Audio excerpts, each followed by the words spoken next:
It's Friday night and this is my second night at Halloween Horror Nights 31. Last night we flew in from the UK, so I missed Stay and Scream but still managed to smash out all 10 houses in one night without Express Pass, and I'll leave a link to that video in the description below. So tonight is about spending some quality time in the scare zones, taking in some of the rides I really want to get on Revenge of the Mummy, and we have a show to catch, Halloween Nightmare Fuel Wildfire. As our visit is just after Hurricane Ian, understandably the Ghoulish Lagoon show is not running this week, and of course I'll be trying to get through as many of the houses as possible. But first up, we're checking out Stay and Scream in the New York area of the park. How effective is it to Stay and Scream in this area? Does it really give you a head start on the event, or are you just in an extra queue for 2 hours? All that and more coming up in this trip report.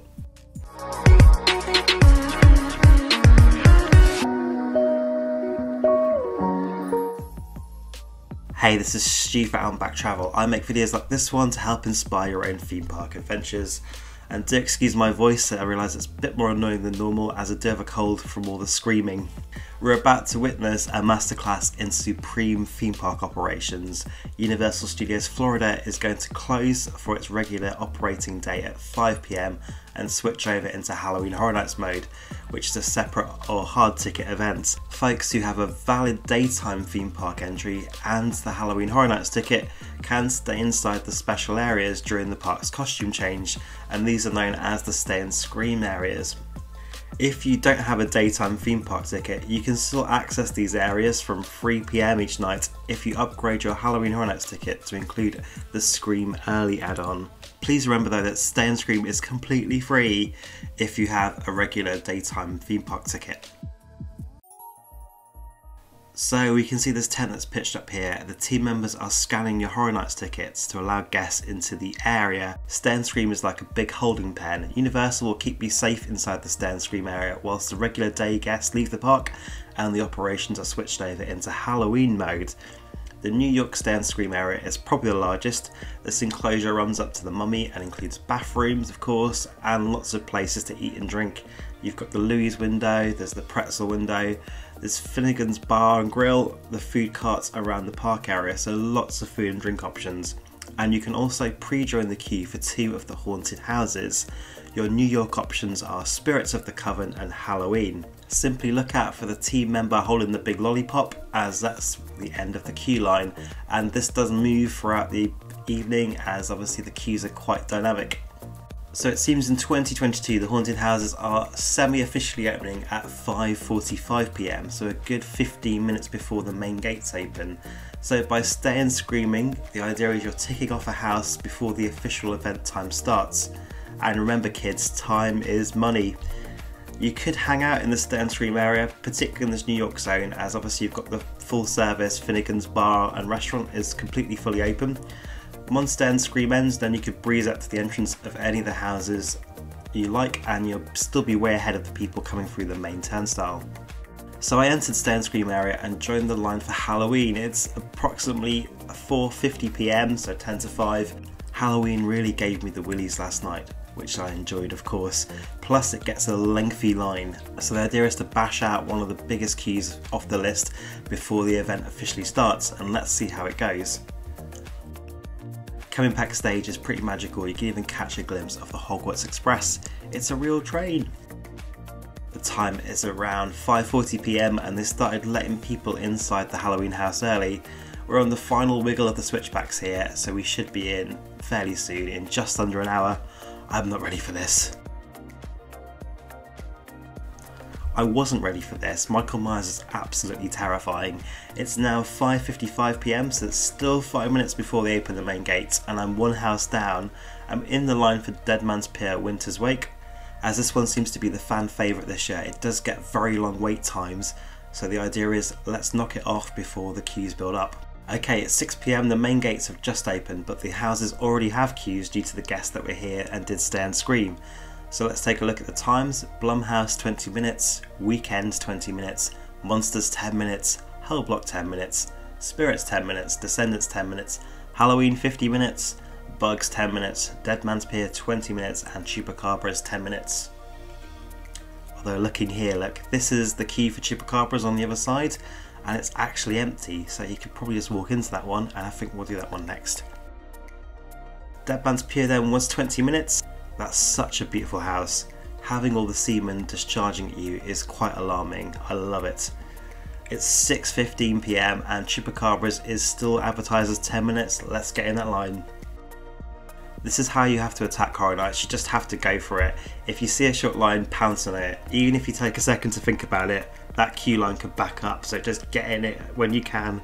The event is also quite draining as the queue lines are a super long distance, so you're going to get a lot of steps in, and obviously this on top of your regular daytime Orlando theme park stuff, it can be quite tiring. I'm definitely feeling my age already, and I'm only 2 days into this. Chupacabras then was 10 minutes.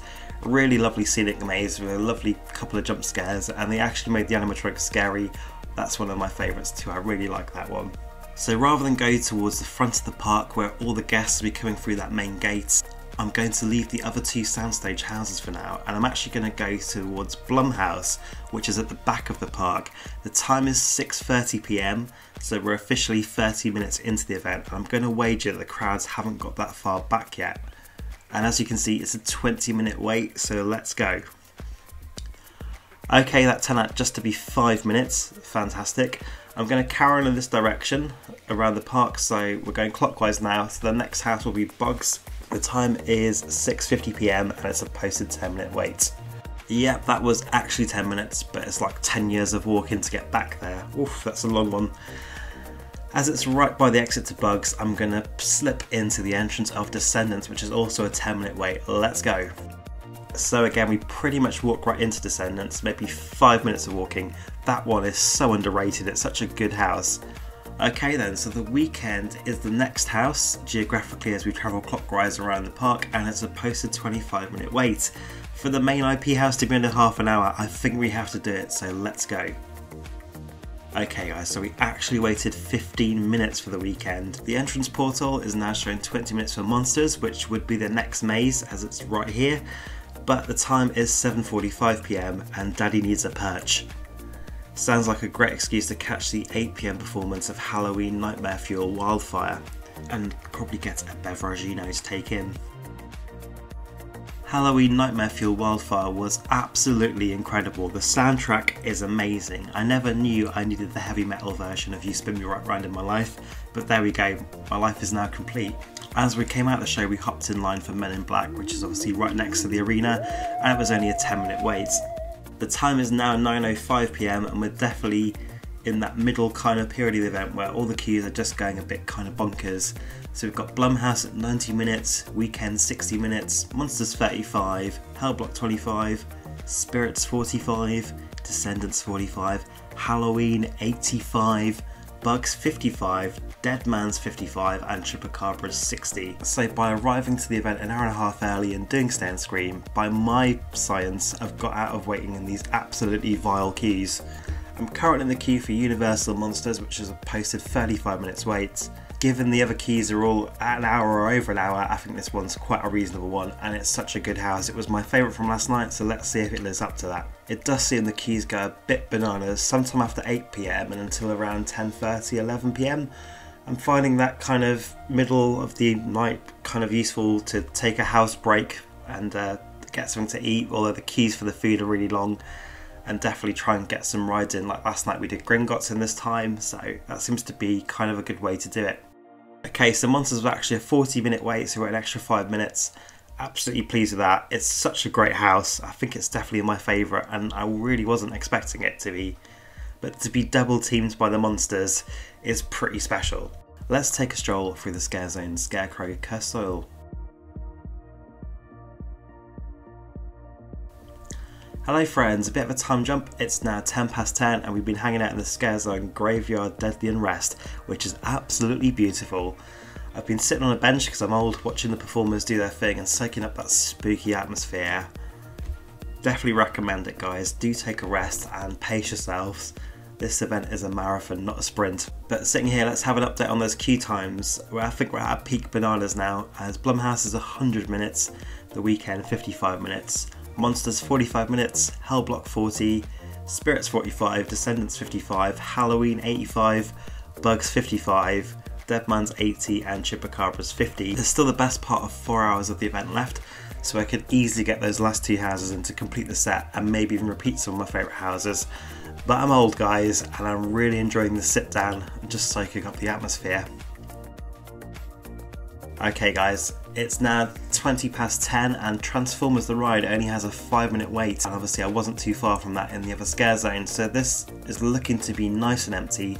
In fact, we're at the 3D glasses pickup, so we're going to be right on the ride in seconds. Transformers is so good, and by ticking off these attractions during the event, it means we don't have to do them in the daytime, so it's freeing up our daytime park time to repeat ride Velocicoaster over and over again. The haunted house queues are still bonkers. I'm going to try and tick off Revenge of the Mummy, which is currently in a technical rehearsal mode, so it's a sort of soft opening coming out of a refurbishment, so it can be quite tricky and it's had quite lengthy queues during the day. Well, good news, that turned out to be 15 minutes. It was so good to re-ride. And obviously to get to the Mummy we had to go through the Sweet Treat Scare Zone, which is lots of fun. Halloween is at a 75-minute wait and it's been consistently well over an hour all night, so I'm really glad we used the stay and scream time to queue for this house before the event officially started. While the queues are still a bit feisty, I'm going to go for another ride. Rip Ride Rocket has a 45-minute queue. I wouldn't normally queue that long for that ride, but it does have a special Chucky bonus track on for Halloween Horror Nights, so we have to do it. So I'm just going to suck this up and queue for Rip Ride Rocket. And to get there, of course, we have to pass through the Horrors of Halloween scare zone. The Chucky overlay on Rocket was really fun, but I don't think I'd ever queue over half an hour again for it, as that line is painful and it moves very slowly. It's now 11:35 PM, let's have an update on those queue times. Blumhouse 75 minutes, Weekend 65, Monsters 35, Hellblock 40, Spirits 35, Descendants 45, Halloween has jumped up to 100 minutes, Bugs 55 minutes, Deadman's Pier 60 minutes and Chupacabra's 40 minutes. It's probably worth saying that actually during the event Halloween Horror Nights are offering an on the night after 11 PM express pass, which was just short of $100, which is absolutely crazy, but obviously it means there's a fresh influx of people into those express lines, which obviously slows the standby lines down, which is why I think you're seeing the queues just creep up slightly after 11 o'clock. The time is now 11:40 PM and this old man is officially done for the night. I need to be sent off to the glue factory and put out of my misery, to be honest. I'm super satisfied with what I've managed to knock out tonight. 8 out of the 10 houses, the wildfire show, 4 rides and a deeper dive into all the scare zones. There's still 2 hours of the event to go. I'm sure if I stayed I could get more house runs and knock out all 10 of the houses. So it is really possible to do Halloween Horror Nights without Express Pass. Stay and Scream really gave me a jump start on the event tonight. In the 30 minutes of the event officially opening, I'd smashed through 4 houses, and I'd definitely be trying the Central Park Stay and Scream area later in my trips to see how it compares. If you found this video helpful, please drop me a like and leave a comment. Do you have your own Halloween Horror Nights tips? Please share them in the comments below so we can all learn from each other's experience. And as always guys, stay safe on the way out and back.